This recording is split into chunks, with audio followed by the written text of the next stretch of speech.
Karimnagar mayor పీఠం బీజేపీదేనని కేంద్ర మంత్రి బండి సంజయ్ తెలిపారు. బీఆర్ఎస్ పని అయిపోయిందని విమర్శించారు. ఈ మున్సిపల్ ఎన్నికల్లో బీఆర్ఎస్ 4 సీట్లకే పరిమితమవుతుందన్నారు. కాంగ్రెస్ ఎంఐఎం మధ్య తెరచాటు ఒప్పందాలు ఉన్నాయని మండిపడ్డారు. ఇక మున్సిపల్ ఎన్నికల ప్రచారంలో భాగంగా రాజస్థాన్ చౌరస్తా, లయోలా కాలేజీ, బుట్టి రాజారాం కాలనీలో పర్యటించారు. ఈ సందర్భంగా నిర్వహించిన స్ట్రీట్ కార్నర్ మీటింగ్లలో మాట్లాడారు. ప్రజల ఆస్తుల రక్షణ బాధ్యత తనదేనని చెప్పారు. ప్రజల భూములను ఆక్రమించే నాయకులను వదిలిపెట్టేది లేదని హెచ్చరించారు. కేంద్రం నుంచి వస్తున్న నిధులతోనే కరీంనగర్ అభివృద్ధి జరుగుతుందని బండి సంజయ్ తెలిపారు.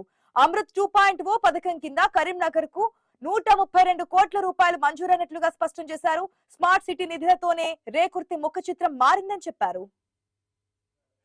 మోడీసారి ఇచ్చిన బియ్యము నీ పేరు చెప్పుకోవద్దు, మోడీసారి ఇచ్చిన ఇల్లు లేవే, మోడీసారి బాతుల పైసలు లేవే, మోడీసారి ఇచ్చిన రోడ్లు లేవే, మోడీసారి ఇచ్చిన జాగలు లేవే అని చెప్పంటే ఆయన బయటికి ఎత్తలేడు. ఆయన ఎందుకు ఎత్తలేక ఇప్పుడు గెలిచిరు కదా, గెలిచిన వాళ్ళు సగం మంది జైలుకి వేరు, బాగా పేదోళ్ళ జాగాలు కబ్జా చేసి ఇక బయటికి ఎత్తలేడు. ఇక కాంగ్రెస్ వస్తేనేమో ఊర్లలో అడుగుతున్నాడ, ఏమైనా పోయినసారి కాంగ్రెస్ కొడితే 2005 లేవి, మరి 4000 లేవి, తులం బంగారం ఏవి, స్కూటీలు లేవి అని.